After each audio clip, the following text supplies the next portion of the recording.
Okay, here we are. Longer opening than intended, but that's been as per usual lately. And looks like our captions are working. And here we go. We are ready for chapter, what is it? Chapter 5? What? Chapter 5 of Crosscurrent. And this one, they kind of broke from the earlier pattern. It was doing a little bit of the past and then a little bit of the present in each chapter for the first couple, and then last chapter was all in the past. Now this one starts at 41 and a half years after the Battle of Yavin, so present, suppose. So, we'll see where it takes us. All right, so chapter 5. Kedron used a digital calibrator to fine-tune another power exchange relay in Junker's propulsion systems. He'd been optimizing his freighter's ion engines for hours. Like all good salvage jockeys, he was as much tinker as pilot, and he refused to let a maintenance droid touch his ship. Has to be it, he muttered, tweaking a manifold on the exchange. He pulled a portascan from his belt, attached it, and checked the relay's theoretical efficiency. The readout showed 109% of manufacturer's spec, drawing a smile. He intoned his personal motto as if it were a magic spell. Push until it gives. He pulled his communicator from his belt, smug even in his solitude, and flicked it open. Mar, efficiency on number 3 power exchange is 109%. Let that settle in, my Sarian friend. Just bask in it. His navigator and first mate's calm voice answered, basking as ordered. Kedron grinned. Didn't I say I would get it there? You did. I believe that means I owe you a distilled spirit of your choice. Kedron nodded. I believe it does, at that. Unfortunate that this rock doesn't have much of that in the way of quality. Pulque it is, then. Are you still at the hangar? Of course. Where are you? I'm in the hole. There is an empty chair at the private sabak table. Kedron checked his wrist chrono. He was already late. Stang! Indeed, said Mar, calm to the point of annoyance. I will simply continue to bask. Kedron slammed the relay cover closed and sprinted from the open-top hangar, shedding his tool belt as he ran. Pick that up, he called to a nearby maintenance droid. Yes, sir, said the droid. And don't touch my ship. Yes, sir. I'm coming now, he said into his communicator. Tell Himmer to hold the first hand. Mar's voice remained unperturbed. I will see what I can do to delay the start of the game. Regas is here, and there appears to be some interest in our recent discovery. That halted Kedron before his searing swoop bike. He squinted in Faust's sun. The signal, you mean? How did that leak to anyone? If memory serves, and I am certain it does, the leak originated in your consumption of several jiggers of spiced pulque combined with a desire to impress a trio of Zeltron dancing girls. I believe it worked. Kedron ran a hand over his cheeks, rough with 3 days' growth of whiskers. 3? Zeltrons? Really? He thought of their smooth red skin and curves, his own average appearance. Were they drunk too? That seems probable. Kedron saddled up on his swoop and started it. The engine growled like a feral rancor. He had forgotten his helmet. No matter. You still basking? Yes, sir. Well, I should have had my mouth occupied with things other than our discovery, but I guess that's burned fuel I'll never get back. On the upside, it should make the sabak game more interesting. Someone will offer on it, if it comes to that. Given your luck, I suspect it will come to that. Right. He revved the searing. You're really quite excellent for my ego. Are you aware of that? I am. I'm en route. Please try not to collide with anything. Kedron pocketed the communicator and covered his mouth and nose in a scarf against the dust. He angled upward to 50 meters of altitude and loosened the reins on the engine. Below him, ships of questionable spaceworthiness and even more questionable registration dotted the 30 square kilos of flat, dusty ground and the handful of decrepit hangars that served as Farpoint's official landing field. A control tower built of cast-off parts and scrap metal stood sentry in the middle of the field. Landing beacons blinked here and there in the swirl. A sonic boom rolled over Kedron's ears, indicating a ship entering atmosphere. A few speeder bikes and another swoop darted through the sky over the field at lower altitudes than Kedron. Treaded cargo droids unloaded goods from an old freighter, and crews in dungarees worked at their ships. At their ships' engines and landing gear. Other than Junker, not a single vessel on the field was less than 2 decades old. Expensive technology trickled out to the fringe of the galaxy only after it had been replaced by something newer and more affordable on the secondary market. Once clear of the field, Kedron ducked low behind the swoop's windscreen and gave the steering its head. He squinted into the spray of dust and wind and sped for Farpoint, glinting 10 kilos in the distance, and looking not so much like a town as a junkyard. The rusting, broken remains of a decades-old star cruiser formed the core of the town. The cruiser had crashed on Foss sometime before the Yuuzhan-Vong War, and no one knew what had happened to the crew. No one even knew the make of the ship, not anymore, though it must have been big. The wreckage had created a debris field 8 kilometers long.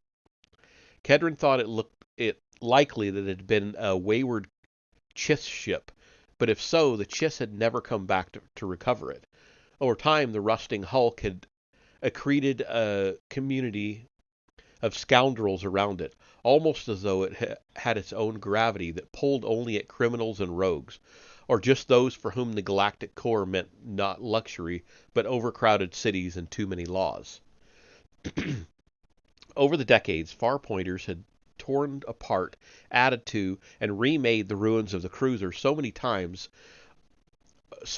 over that only the more or less intact bridge section remained recognizable as something that had once flown. Though now it was a warren of cantinas, brothels, and drug dens, not a command center for a starship. Of course, the vice dens of the one-time bridge were the command center of Farpoint, and that was about all that needed to be said. Viewing the rickety, slipshod sprawl of Farpoint from altitude always reminded Kedron of the first time he had seen it. He'd been a deckhand on a cargo freighter running medicines into the unknown regions, and Farpoint had reminded him so much of the ruins of outbound flight in the Redoubt that he had been unable to breathe. In that moment, he knew he'd found a home. Only a few clear memories of his time in the Redoubt remained to him. He had drunk most of them away in the years after his rescue, but he did remember the way the planetoid had looked as he'd been shuttled away on the transport. The rusted, ruined remains of outbound flight, as stark against the stone as exposed bone. He remembered the anger the survivors had harbored against the New Republic and the Jedi. He had not shared it, despite the stories of C'baoth's betrayal. He'd soon grown up, put life on the Redoubt behind him, and ridden ships from the Empire of the Hand to the Galactic Core. He had resided for a time on Coruscant and Corellia, but he had called only the Redoubt and Farpoint home, the first out of necessity, the second out of grudging affection. Everywhere else he'd been, hundreds of planets in scores of systems, had been nothing but way stops. Rats always find a hole, he figured, and Farpoint, it turned out, was his hole.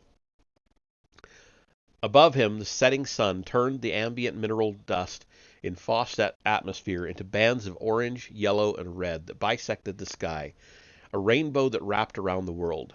Kedron wondered how long it would be before the planet's natural beauty, not only the sunsets, but also the gashed canyons and sheer cliffs that bordered the great desert.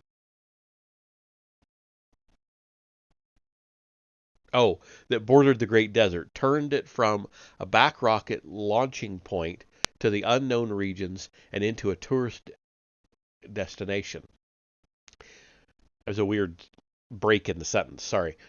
He tried to imagine tourists and respectable citizens of the Galactic Alliance mingling with the rogues and scoundrels who skulked in Farpoint's ruins.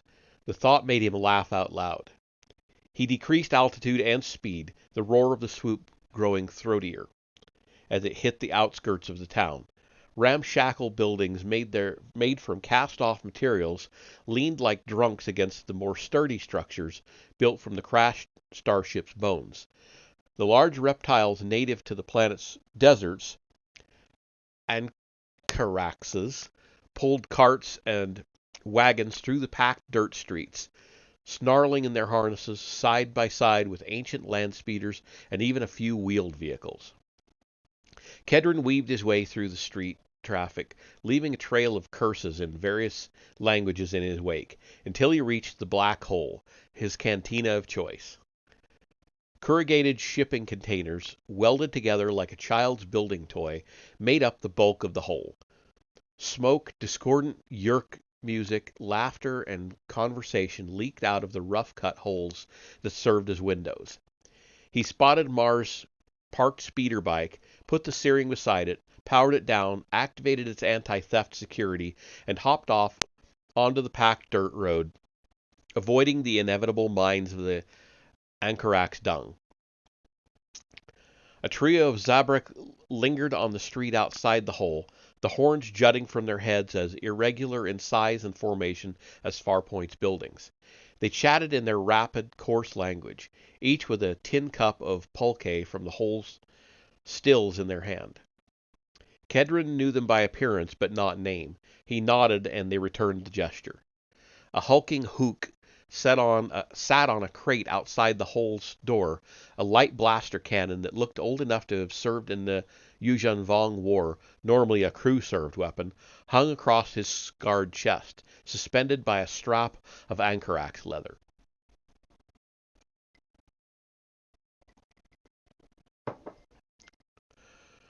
Kedron Fall, the Hook said in Basic, his voice as deep as a canyon, and pulled open the metal slab that served as a door. Borgaz, Kedron returned. He stopped before the door, noticing the new words painted over old ones in an uncertain hand. Not even light escapes the hole. He puzzled over it for a moment, frowning. What is that supposed to mean? Milson calls it marketing, a catchphrase. A catchphrase? Borgaz wobbled his head from side to side, the Hook equivalent of a human shrug. Milson owned and operated the hole and was always trying this or that gimmick he picked up from watching vids from the core. Shaking his head, Kedron entered the hole. The dim interior of the place smelled of unwashed bodies, stewed Ancharax, and pungent cheese produced locally by a small community of Bothans, and some off-world spice that Milson must have purchased from a passing freighter. The eclectic collection of tables and chairs, some plastic, some wood, some resin, some metal, gathered from hither and yon over the years, mirrored the eclectic clientele. Rhodian, Chiss, human, even a Trandoshan, drank, ate, gamed, and argued at the hole. A duo of well-attired Bothans sat on crates and played the 12-stringed soundboards of their people in a tuneless attempt at Yerk music that Kedron barely heard anymore. Old vid screens hung on the walls, the largest over the bar. Holonet reception was hit or miss so far out, so most of them played recordings of shows and sporting events that had aired in the core 4 standard months earlier. Nothing was produced locally, not even news. It was as if all of Farpoint existed in the past, 4 months behind the core. Kedron nodded at familiar faces, as he maneuvered his way through the tables. Milson, an elderly human, as thin as whipweed, as bald as an egg, but as tough as an anchor-axe, waved at him from behind the bar. "Spiced pulque?" Kedron called, and Milson nodded. "See him?" called Stellet, captain of Starfire, and a friendly rival of Kedron's. Stellet was speaking to his Wookiee table-mate, presumably a new add to Starfire's crew. "That man's a junk jockey, swims in engine lubricant, handles a wrench better than he handles a woman." Kedron made an obscene gesture, but offset it with a smile as he approached Stellet's table. "I've been on the rickety boat you call a ship, Stellet. I expect to be salvaging it when it burns out on your next run to Chiss space." Stellet laughed, raised his glass in a mock toast. "Sit?" "Can't. Got a game to play." A gravelly voice from a nearby table pulled Kedron around. "You smell of fine perfume, Kedron Fall," said Kolas, a tawny-furred Cathar, still working on the kind of banter that predominated at the hole. Kedron leaned over him. He smelled of spoiled pulque and said, "You mean anchor-axe dung or an open sewer or something unpleasant? Keep trying, Kolas." Those at the tables near Kolas jeered the Cathar. Kolas's whiskered face screwed up in confusion. He growled with embarrassment and hid behind his drink. Kedron thumped Kolas on the massive shoulder, picked up his pulque from the bar, and spotted Mar down the hall, near the archway to the back room of the hole. His first mate's elongated head seemed to float over and the more vertically challenged crowd. Mar was tall, even for a Sarian. Before Kedron could raise a hand in greeting, a human thrust himself into Kedron's space. The man was taller than Kedron by a head. His neatly trimmed beard and short brown hair bookended intense, haunted gray eyes, the kind Kedron had seen in religious fanatics. Kedron put him at 40 years, maybe, about the time human men looked back on their lives, found them wanting, and turned stupid. "You're in my gravity well, friend," Kedron said, and tried to push past. The man would have none of it and blocked his way. He felt as solid as Kolas. Over the man's shoulder, Kedron saw Mar take note of the confrontation and move his way. Several other patrons took notice too, and half stood. The man seemed to sense the precariousness of his situation. "Captain Fall," the man said. He backed off a step and put his hands in his pockets. "If I could have a moment." "Not now." The man stared at Kedron's face. "Please, Captain, I will be brief." Kedron took him in. From his dungarees and boots, Kedron made him as a salvage man. He wore a blaster, but that was part of the Farpoint uniform. "Is this business?" Kedron asked. The man nodded. "Potentially lucrative." "That's the only kind I'm interested in. We should talk, but in a bit. I've got a sabak table waiting for me." The man held his gaze and did not give way. It would be better if we spoke now. Please sit." The words sounded strange to Kedron's ears. They bounced around in his mind, repeating. He felt a tickle behind his eyes. His vision blurred for a moment, and when it cleared, he figured he should at least hear what the man had to say. "Of course, friend, let's get a table." Mar's long fingers fixed on Kedron's shoulder. "The game is waiting, Captain." Regas is displeased already. Kedron felt a moment's lightheadedness. "Regas." "Yes." Mar put his body between Kedron and the human. The Sarian had a hand on his blaster and a question in his eyes. Kedron looked into the dark eyes of his friend, shook his head to clear it. What had he been thinking? "Regas, right." He looked around Mar at the man who had accosted him. "What is your name, friend, and how do you know me?" Disappointment colored the human's face. "I know of you, and you'll be interested in what I have to say, Captain. No doubt. After the game, though." "Captain." "He said after," Mar interrupted. "What did you say your name was?" Kedron asked. "Jaden Kor." "Kor here says he has a business proposition, Mar." Kor did not even look at the Sarian. "We are always looking for business," Mar said. "I'll find you after the game. You're welcome to watch if you like, Kedron said, and indicated the vid screens. Better than watching a gravball game that was played 4 standard months ago. I suppose it is, Jaden said, studying Kedron and Mar. I may take you up on that, Captain. Sitting in the corner of the hole near the Bothan musicians, Kel watched the bearded human confront Kedron fall, and he knew almost immediately that he had found his Jedi.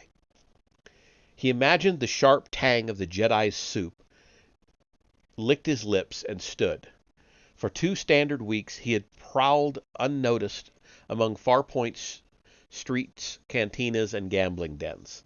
He had fed off the stored sentience in Predator's hold while gathering information about Farpoint, its people, the comings and goings of ships, always with an eye toward spotting a Jedi. He had found nothing until now.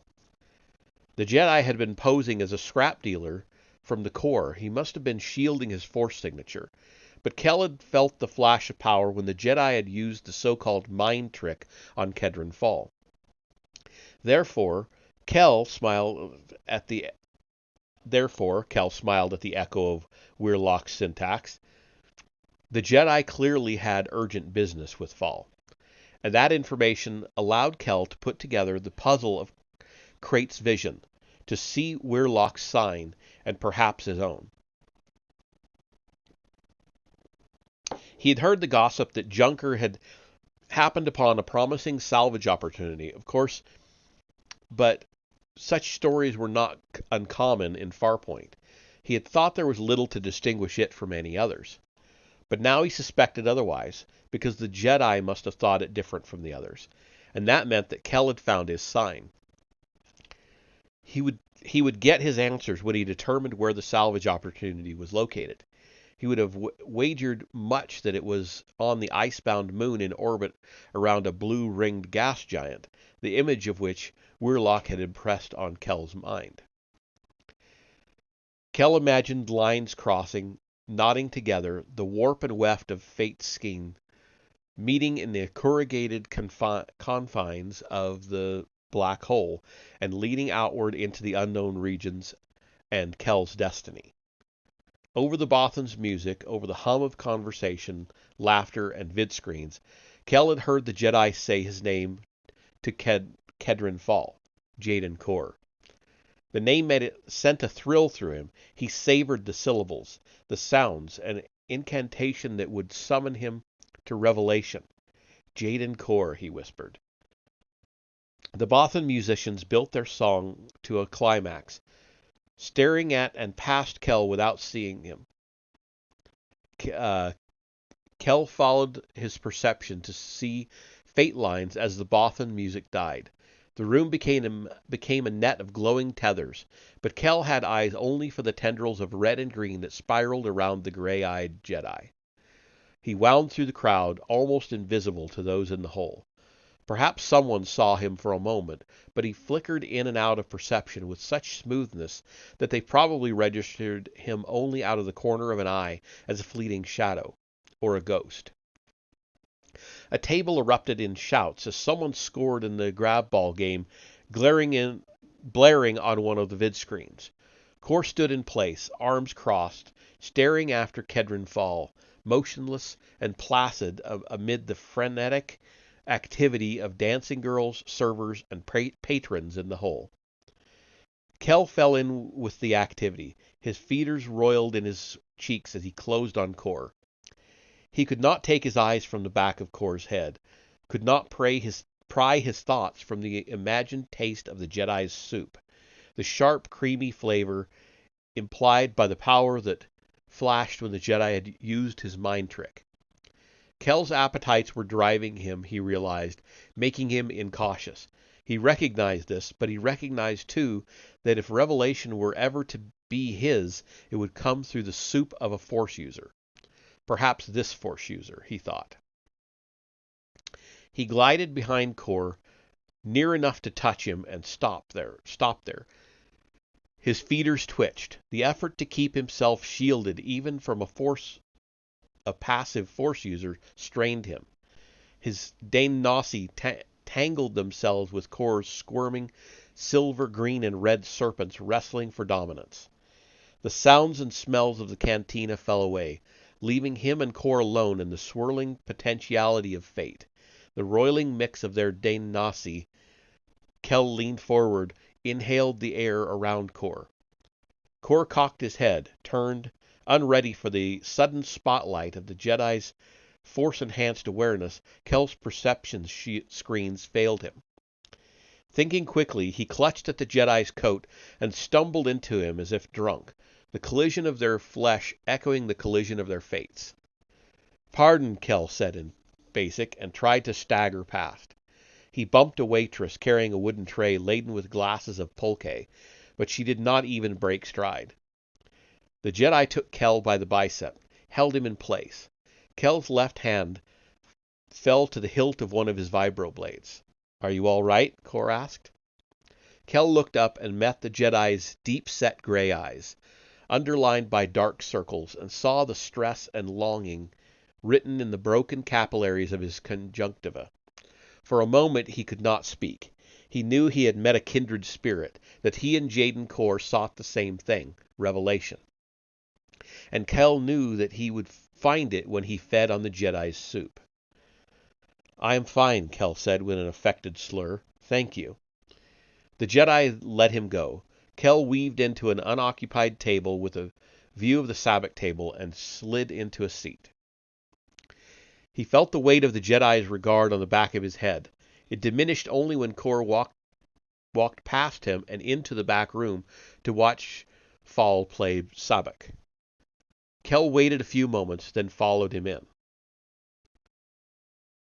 Clutching him by the arm, Mar steered Kedron toward the sabacc table the same way he might a bulky speeder. "You were 19 minutes and 9 standard seconds tardy," Mar said. "You cannot just say late. You have to say tardy. 19 minutes and 14 standard seconds tardy. Why are you worried? You do not approve of my gambling anyway." The Sarian shrugged. "I would disapprove less if you did not lose so often." Kedron smiled half-heartedly. He still felt discomfited from his encounter with Jaden Kor. He looked over his shoulder and saw that Jaden was staring at him, his deep-set eyes in shadow. "You remember that time we carried those Sacred Way pilgrims to Hugan II as they would, so they could see the monument built there by their founder?" Kedron said to Mar, "You remember how they looked when they got there and there was no monument?" Mar nodded. "Haunted." "Right, haunted." He indicated Jaden with his chin. "He reminds me of them. He's got that look, like he learned something he wished he hadn't, and it called into question what he believes." "I can steer him off, if you'd like. He doesn't look like much." Kedron shook his head. "That's bad business. He said lucrative, so let's hear what he has to say." Negas's nasal voice pulled Kedron's head around to the sabacc table. "Put your arse in a seat, Fall, and get your bug eyes on some cards." Did he say bug eyes? Kedron preferred to think that his lazy eye allowed him to see the world askew from a different angle than most. I believe he did. "Huh," Kedron said. He fixed false mirth to his face and turned to the table. Regas's bald head, already dampened with sweat, glistened in the overhead lights. He smiled through his paunchy jowls, and his overweight body slouched in his seat. A glass of straight Keela sat before him on the table, as clear as water.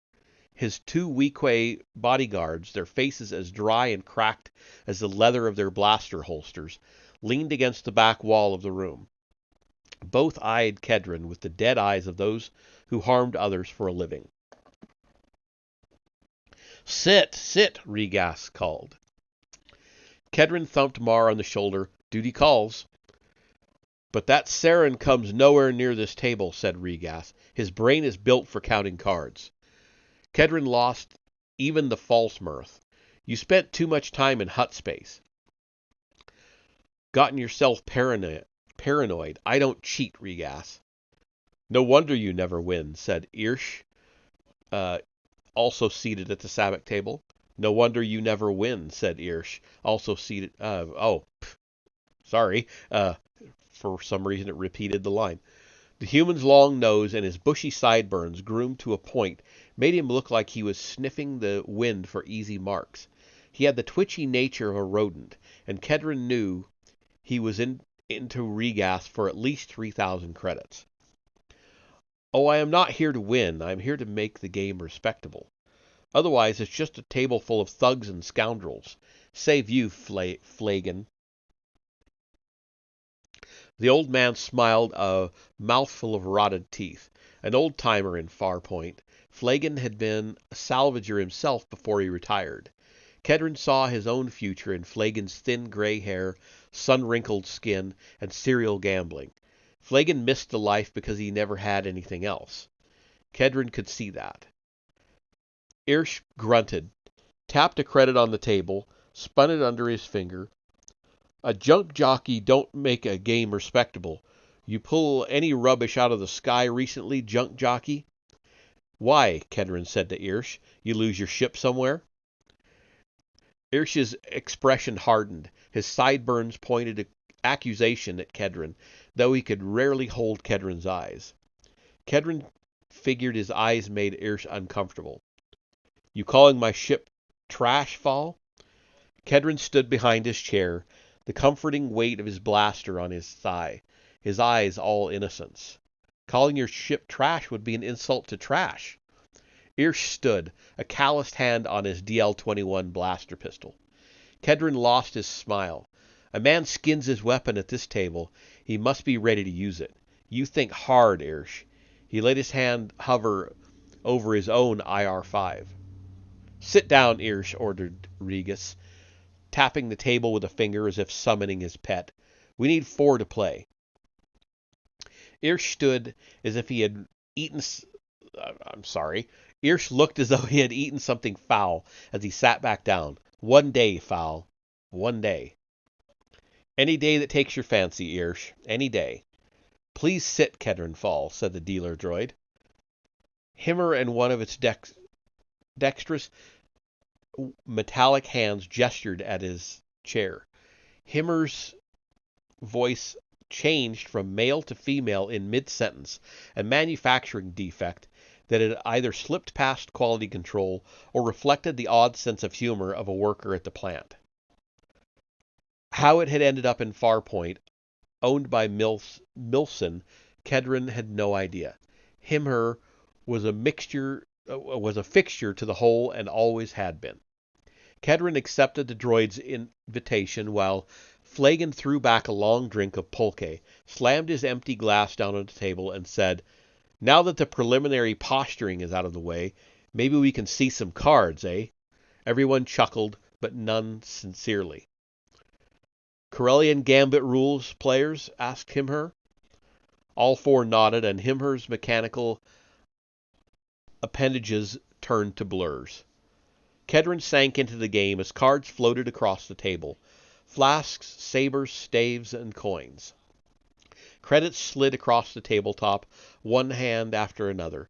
A steady stream of dancing girls took shifts, either standing at Regas's side or sitting on his lap and sinking into the folds of his obese body.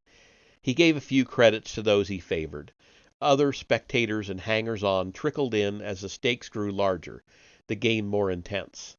Kedron did not need to turn around to know that Mar's eyes were boring holes into his back. He could feel their weight. Lengthy discussion and dueling insults went by the wayside as the game turned earnest. The room became quiet but for the hum of Himher's servos and the occasional gasp or exclamation from one of those in the audience. Regas sipped his Kila with affected casualness, studying the other players over the rim of his glass. Irsch's face reddened as the game went on.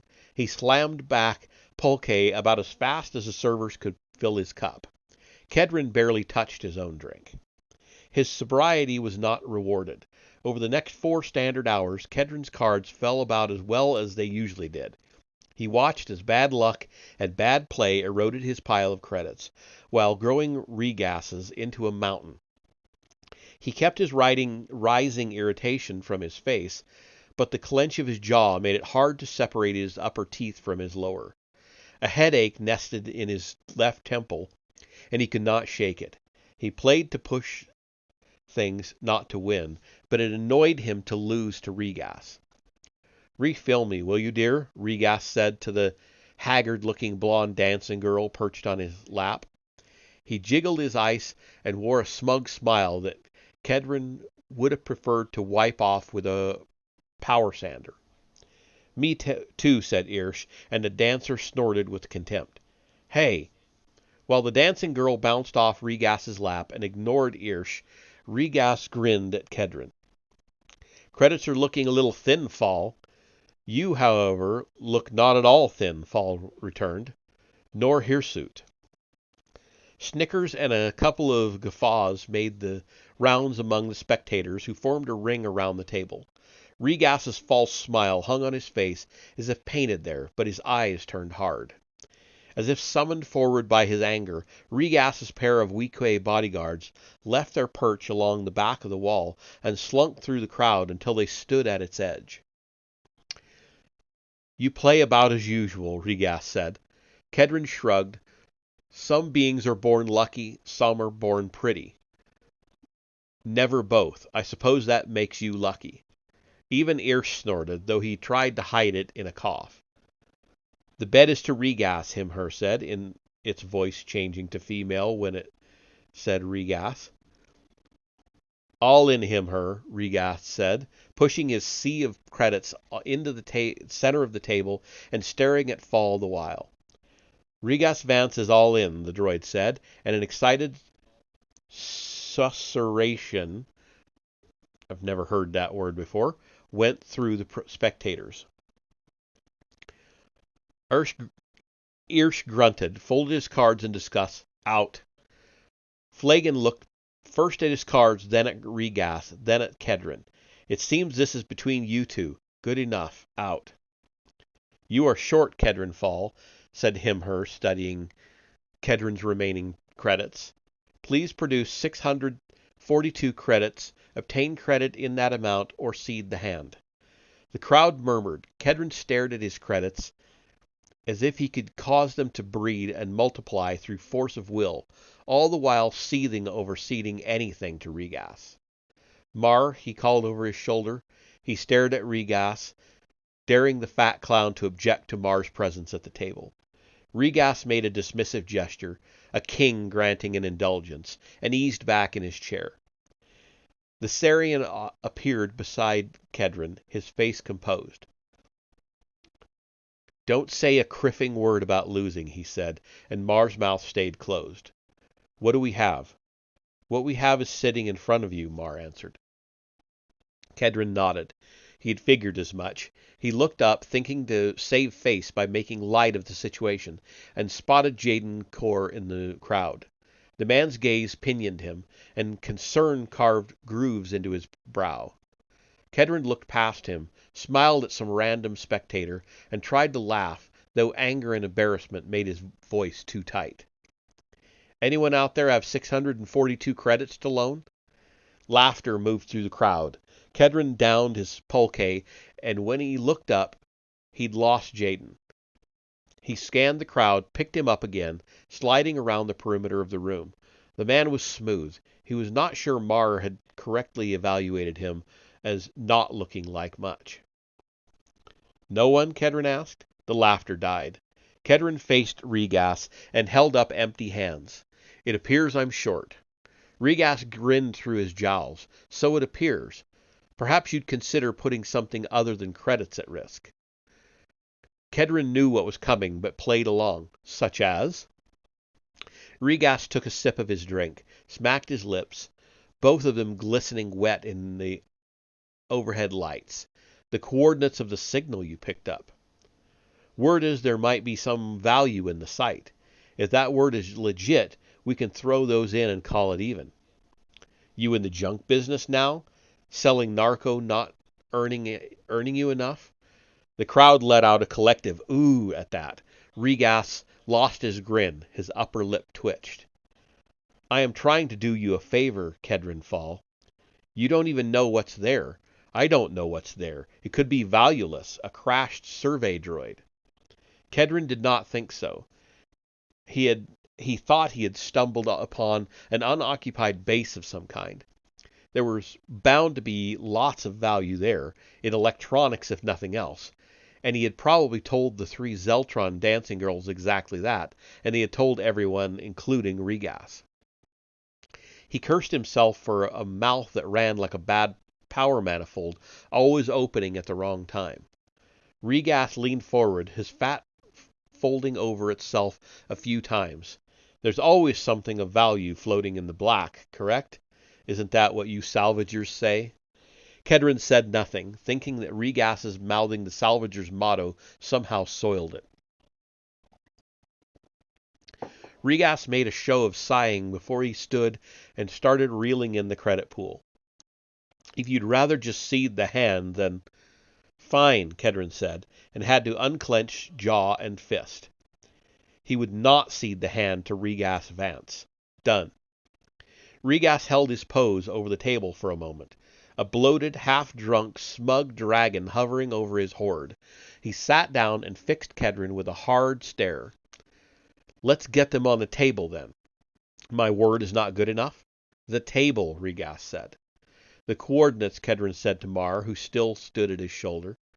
Mar hesitated a beat before he pulled a small datapad from the dozen or so pockets in his trousers and started punching keys. You all right with this? Kedron asked him. You need his permission? Regas asked. Shut your mouth, fat man, Kedron spat. Irsch lurched from his chair, but Regas stayed him with an upraised hand. You need his permission? Kedron said to Irsch. Do it! Do it! The slits of Irsch's eyes moved from Kedron to Regas, then back to Kedron, and he retook his chair. His chest rose and fell like that of a man who'd run 5 clicks. You are pushing it, Mar said to Kedron. I always push it, Kedron said. The coordinates, if you please, Master Mar, Regas said to Mar.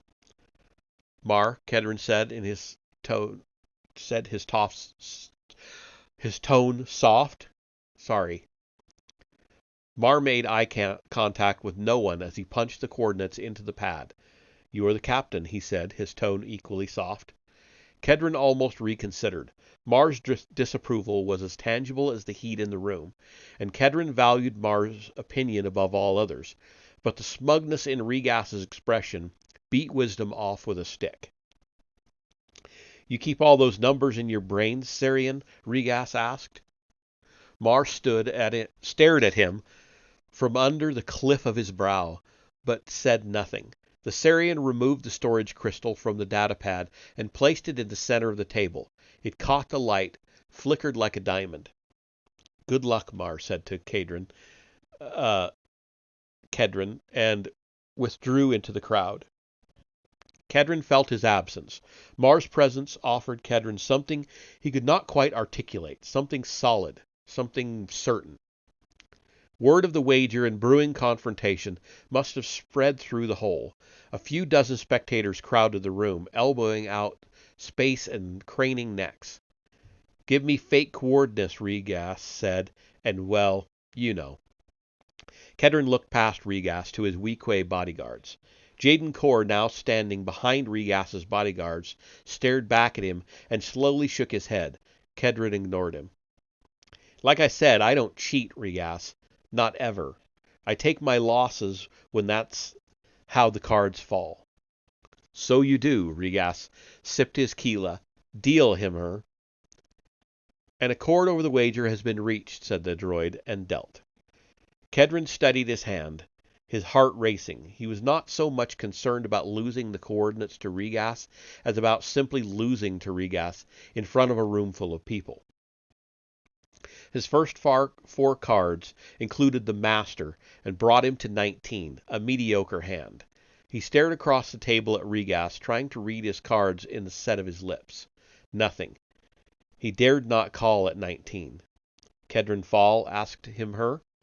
He discarded his 2 high cards and decided to shoot low.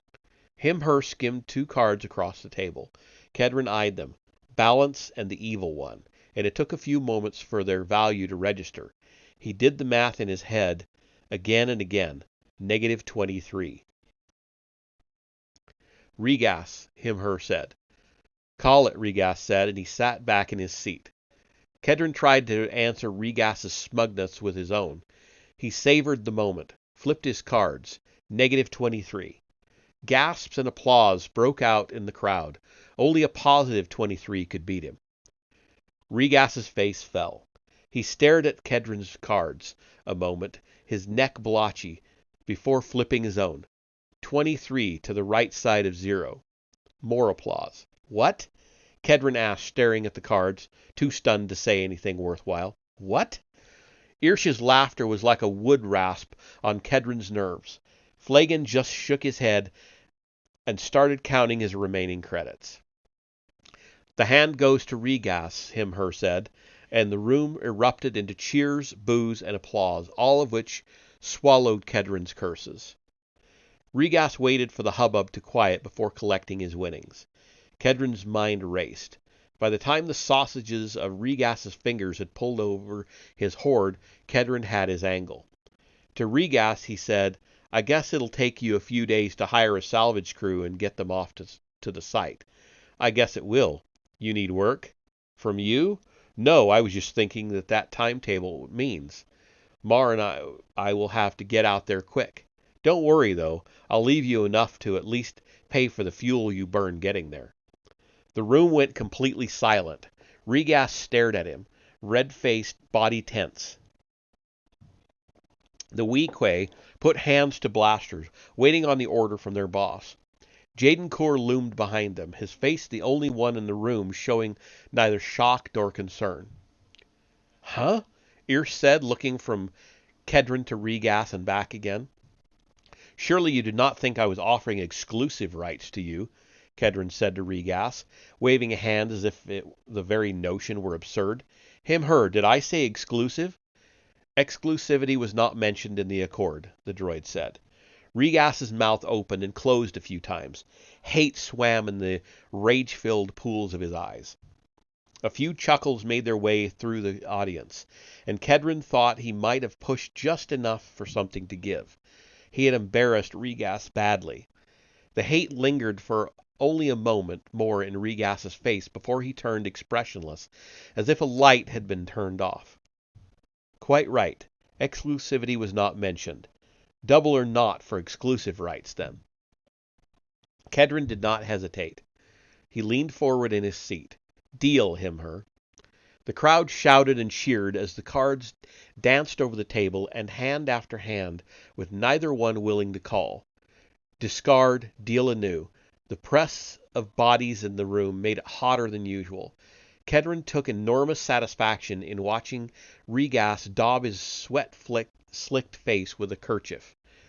As Him-Her gathered the discards and distributed another hand, Kedron caught sight of Jadencourt, his eyes closed as if he had fallen asleep on his feet. The cards hit the table. Kedron examined them, saw 23, and tried to keep it out of his eyes. It was Regas's turn to call or pass. Regas eyed his own cards, sweated, eyed his cards again. Call or pass, Regas said to Him-Her. Call, Regas said, and flipped his cards. -22.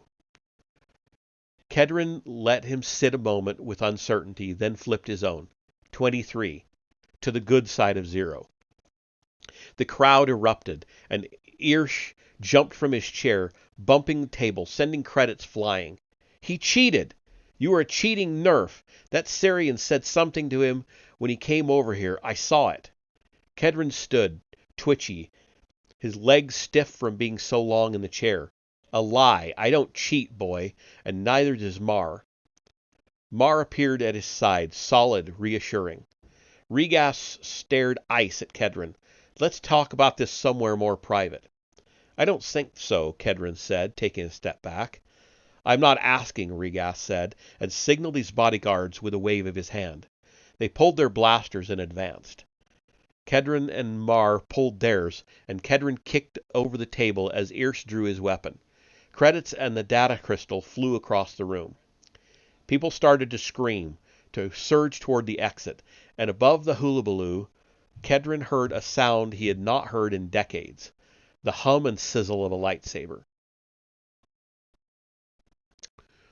And that is the end of that chapter. And it looks like the next chapter also starts in the present, so it's going to take off right from where we just left off. So, that is that. We will end this reading session, take a quick break, hopefully not too long. My goal is to be back by 10 p.m. Mountain Time. And we will start at least a short Oblivion stream. So I will see you all in a few minutes.